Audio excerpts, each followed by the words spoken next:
What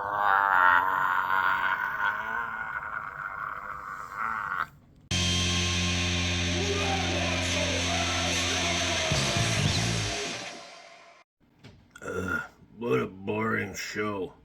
The only green skin is those dumb crow boys. Is that a new truck? Wag! Wag! Welcome back to the Red Ones Go Fast. I'm old Big Mek, and as you saw, older Big Mek just now. There's been some time. Let's get into it. Alright, so what has happened is more than 36 hours ago, Games Workshop did the preview at the Warhammer Championships, and I came in with full intentions of doing, if not a live show, at least something pretty much right after the fact, and had put a lot of time and effort into getting it right, and had filmed a full picture-in-picture react video. Came out really nice. Processed everything. I cannot get it to actually upload to save my life. I have been screwing with it since Friday night. It is now Sunday morning, and at this point the hype train for all this stuff is gone.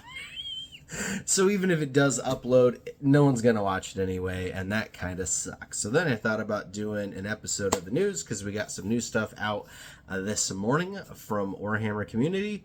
But I think really what I'm gonna do is talk about the one thing that I actually want to talk about, which is this lovely bad boy right here. We got us a new truck, boys. Look at that thing. I know that picture-in-picture is janky as hell. I'm an old Big Mek, okay? I'm working with really old-ass technology here. And again, the actual software wasn't working, and I didn't want to screw with this video for a bunch of time either. I just wanted to show you the new truck. So the truck is called a Enforcer Tauros, and it's for the Palanite Enforcers for Necromunda. It's part of the whole expansion into Necromunda getting out of the hive and being all Mad Max Wastelandy with their Ashways stuff, which is actually really, really, really cool. The Ashways thing box came out. The terrain in it is really, really ridiculously cool, which... Speaking of, that terrain got announced this morning is going to be available on its own outside of that box finally, because that box is really, really pricey. And if you're not interested in Necromunda or either of the warbands, to get that terrain on its own, that's a big deal. But anyways, some of the vehicles that have come out for that have been like so choice, especially for kit bashers and orc players. Right? Yeah. So this thing is going to be awesome. I want to talk about size a little bit on it. There's been some confusion on kind of how big or small it's going to be. Necromunda figures tend to be a little bit taller than Warhammer 40k figures. They were on the 28mm bases before they did that with the Guardians and stuff like that. When you put some of the more upright ones that are human next to the old Imperial Guard, they were kind of like Primera size, but now the new Imperial Guard are a little bit taller, so they're about the same size. They tend to be a little skinny, a little malnourished, living there in Necromunda, and so the vehicles tend to be a little small or a little narrow. That was totally true of the ATVs that came out in the Ashways box. They're really cool looking. You see a photo of them on the screen, you're like, oh man, I'm going to loot that as an orc bike, and then you get it, and even though it's a four-wheel ATV with two guys on it, it is smaller than an orc bike lengthwise. So a little bit difficult to do stuff with it, but then some of the other stuff has been really good. There's been one of those gang bikes that has like the great big giant front wheel and it's kind of like laid back. Those make good orc bikes. And of course that big land train truck has been so good for making all sorts of really cool things, especially battle wagons. The Tauros here, there was an older resin one. I don't know the size of this one compared to that one. I assume they're going to be pretty relatively close. It's bigger than a custom booster blaster, which was the number one thing every orc player saw. They were like, oh my god, there's a turret in the back and like a guy in the front. It's a booster blaster. It's a little bigger than a booster blaster. It's going to be longer. It's going to be more like the size of an actual orc truck.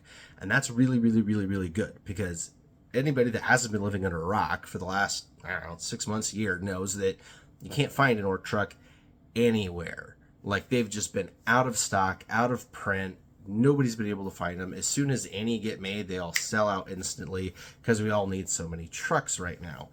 that kit is going to be an excellent basis for a truck. It's got the 6 wheels already. It's going to be about the right length. It's a little bit narrower. The Ork Trukk tends to have a bunch of stuff that kind of hangs off the side. But again, you kit bashers, start cutting things up. You don't need that turret thingy on the top.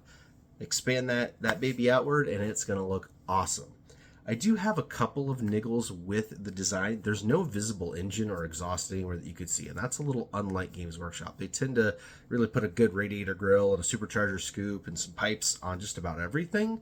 So, and they didn't show us any pictures of the back of the Toro, so we're not really sure what's going on. Although it's supposed to hold Paladite Enforcers, so we're assuming the back's going to have some sort of a door on it for people to get out. We'll have to see, but either way, I think I'm going to pick at least one of these up for some kit bashing because I think that it will make a really cool looking looted Ork Trukk. And that's going to be possible because it's made out of plastic, which is awesome because the resin ones are really expensive and really hard to convert. Plastic is so much easier to work with. You can chop it up. You're not going to get cancer with all the dust particles. You can glue it together with regular glue, and all of your other bits and pieces are just going to right onto it, and it's going to be so good. Other than that one kit, it was a really, really light night for anybody whose skin is a certain complexion of green.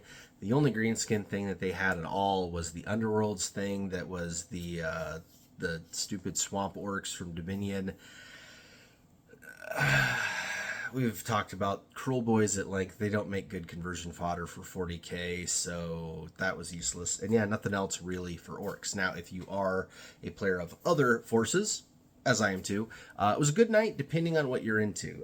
They released the last little bit of Necron stuff, and then of course this morning in Warhammer Community, they've got the whole list of everything coming out with the Codex, which is next week. Kind of surprising that the Codex is hitting Saturday, but that's when it's hitting. It's good to see a few of the old sculpts that were like locked into box sets coming out on their own, but not all of them. I did notice that there's still a few missing because there's a couple of Necron HQ guys that on the secondhand market go for just nutter butter money because you could only get them in that one set, and that set's long gone.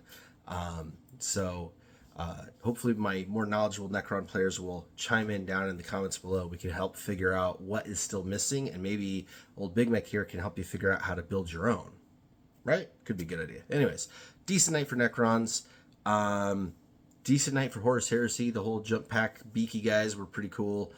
Stuff like that. Great night for Old World. That Tomb King dragon thing was awesome.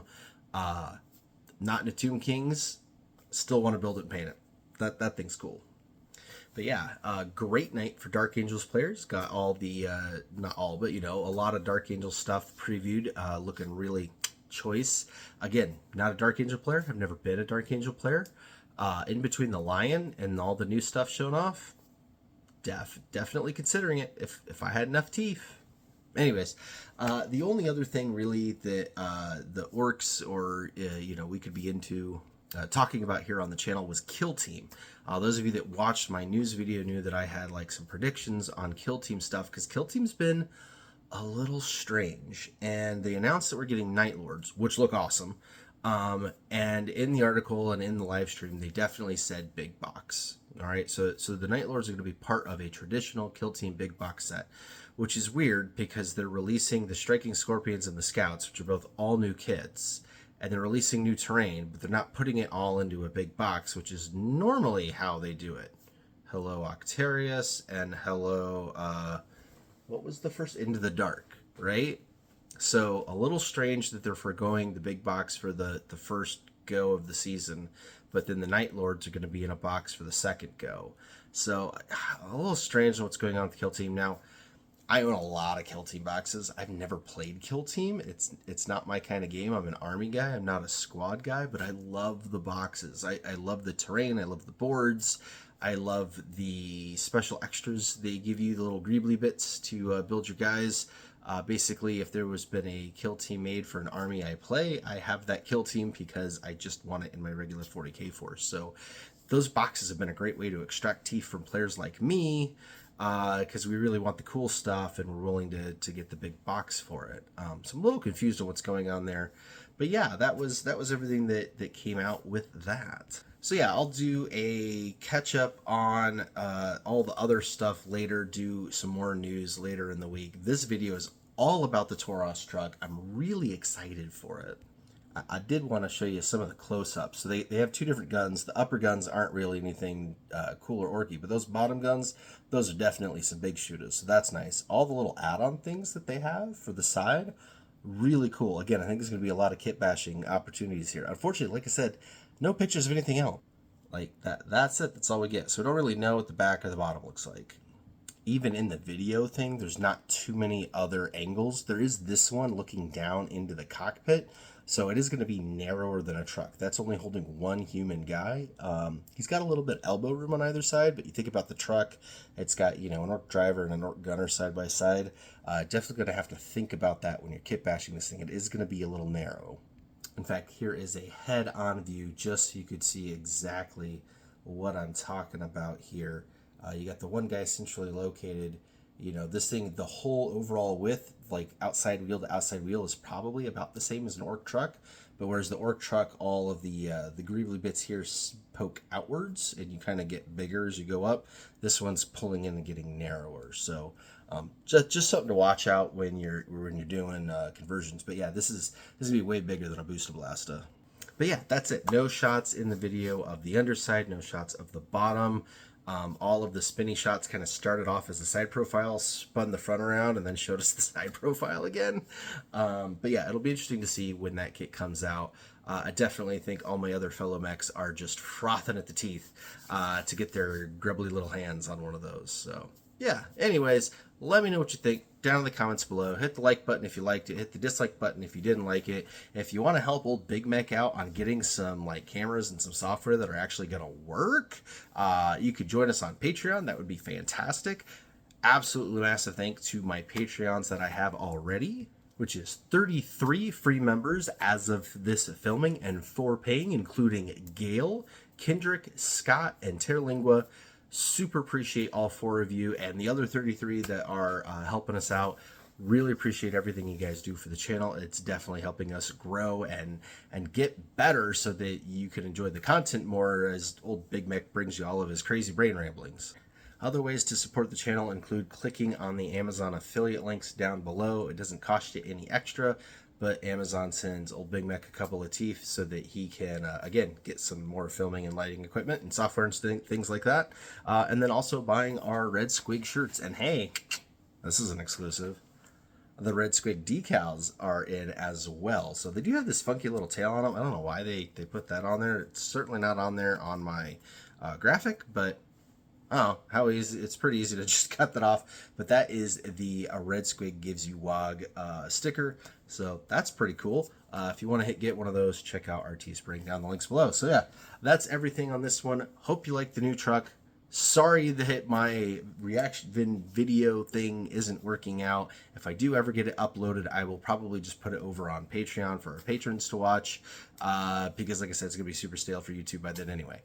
Anyways, that's all old Big Mek has for this moment in time. And until next time, WOG on!